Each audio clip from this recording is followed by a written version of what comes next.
STNK adalah salah satu dokumen penting yang wajib kamu bawa kemana-mana, terutama saat sedang berkendara.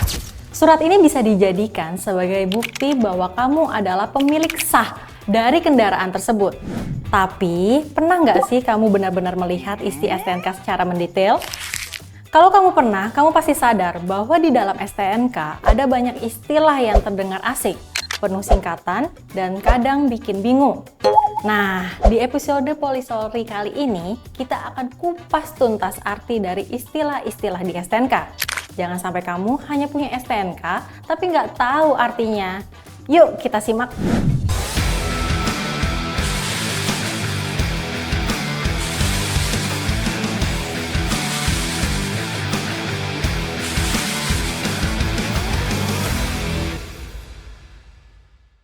Halo sahabat lantas, kembali lagi dengan saya Brigadir Ade Cynthia di program Polistory. Selain membahas lokal heroes polisi lalu lintas, saya juga akan menjelaskan tentang program-program yang ada di Korlantas Polri. Apa sih STNK itu? STNK atau Surat Tanda Nomor Kendaraan adalah dokumen yang diterbitkan oleh Samsat bekerja sama dengan Polri, Dinas Pendapatan Provinsi, dan juga PT Jasara Harja. Dokumen ini menunjukkan bahwa seseorang adalah pemilik sah dari kendaraan dan kendaraan itu sendiri juga telah resmi tercatat. Fungsi utamanya adalah menunjukkan bahwa kamu adalah pemilik sah kendaraan dan bahwa kendaraan kamu tercatat secara resmi. Biasanya, STNK berisi informasi tentang kendaraan seperti jenis, warna, nomor kerangka, hingga pajak yang harus dibayarkan. Untuk mendapatkan STNK, sahabat lantas cukup datang ke kantor Samsat terdekat dengan membawa mobil atau motor yang akan diurus STNK-nya. Serta dokumen pelengkap lainnya, petugas akan memproses mulai dari pengecekan fisik sampai dengan penerbitan STNK selesai. Nah, ini nih yang ditunggu. Ternyata ada 10 istilah umum dalam surat STNK loh. Coba-coba kamu cek dulu STNK milik kamu. Gimana? Adakah istilah-istilahnya? Dari banyaknya kolom yang terdapat pada STNK, berikut adalah beberapa istilah yang ada di dalamnya dan wajib untuk kamu ketahui artinya.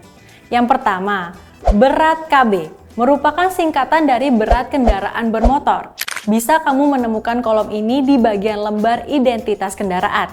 Contoh, kalau berat kendaraan 1.200 kg, kamu pakai untuk angkut barang 800 kg, pastikan totalnya nggak melebihi kapasitas angkut yang diizinkan. Yang kedua, nomor urut merujuk pada nomor yang didapatkan ketika STNK didaftarkan dan dibuat.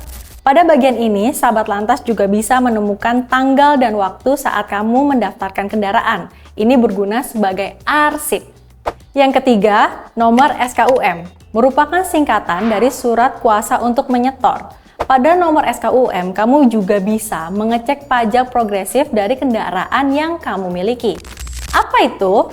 Singkatnya, pajak progresif adalah bentuk pajak yang dikenakan kepada seseorang dengan kendaraan lebih dari satu. Misalnya, kamu memiliki mobil pertama dengan pajak 2%, maka mobil keduamu akan ditarik pajak dengan nilai yang lebih besar, yaitu 2,5%.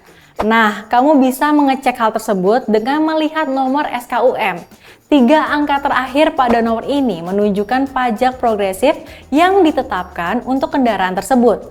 Angka 001 berarti kendaraan dianggap sebagai kendaraan pertama, 002 kendaraan kedua, dan begitu pun seterusnya. Yang keempat, nomor KOHIR. Merujuk pada nomor pendaftaran atau kendaraan baru yang pendataannya diatur oleh Samsat atau Polres setempat pengurusan STNK dilakukan. Nomor KOHIR ini sebenarnya juga bisa sahabat lantas temukan di berbagai aset lainnya seperti tanah. Yang kelima, BBNKB atau Bea Balik Nama Kendaraan Bermotor. Kolom ini menunjukkan jumlah pajak dari penyerahan hak milik kendaraan bermotor dari satu pihak ke pihak lainnya. Penyerahan yang dimaksud bisa berupa jual beli, hibah, warisan, atau dimasukkan ke dalam badan usaha. Besar pajak ini adalah 2/3 dari PKB atau pajak kendaraan bermotor. Contohnya, kamu beli mobil bekas lalu balik nama ke nama kamu, maka kamu harus bayar BBNKB, besarnya biasanya 2/3 dari PKB. Yang keenam, PKB merupakan singkatan dari pajak kendaraan bermotor. Besar dari pajak ini adalah 1,5% dari nilai jual kendaraan bermotor sesuai yang disepakati oleh Dinas Pendapatan Daerah.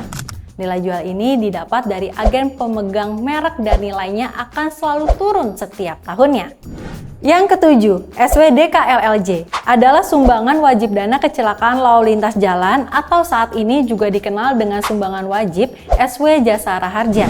Dengan membayarkan sumbangan yang dikelola oleh Jasara Harja ini, kamu bisa sedikit lebih tenang jika mengalami kecelakaan yang disebabkan oleh pihak ketiga.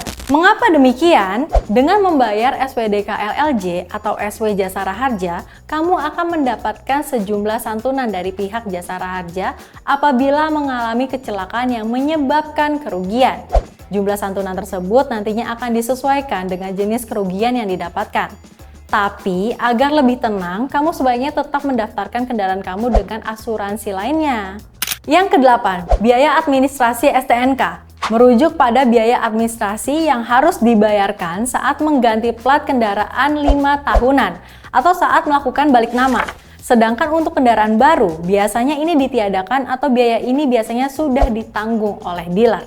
Yang kesembilan, administrasi TNKB. Istilah dalam STNK yang berikutnya adalah administrasi TNKB atau tanda nomor kendaraan bermotor. TNKB merujuk pada nomor plat kendaraan. Jadi, administrasi TNKB adalah biaya yang harus dibayarkan untuk melakukan cetak plat kendaraan setiap 5 tahun sekali. Yang terakhir, yang ke-10, NIK atau nomor induk kependudukan yang juga bisa sahabat lantas temukan di STNK untuk memastikan bahwa kamu adalah pemilik sah dari kendaraan tersebut. Inilah yang menjadi salah satu alasan mengapa balik nama wajib untuk dilakukan. Tujuannya adalah untuk mencocokkan data STNK dengan KTP. Maka dari itu, sangat disarankan untuk segera balik nama jika kamu membeli kendaraan bekas. Terima kasih sahabat lantas sudah mau menonton. Kalau kamu punya pertanyaan yang bikin kamu penasaran dan harus juga dibahas, langsung taruh di kolom komentar ya. Untuk kamu yang belum follow media sosial Korlantas Polri, yuk follow dan pantau terus informasi terupdate lalu lintas melalui website korlantas.polri.go.id. Saya Brigadir Ade Sintia pamit undur diri, sampai jumpa di episode selanjutnya. Stop pelanggaran, stop kecelakaan, keselamatan untuk kemanusiaan, Indonesia tertib, dan salam presisi.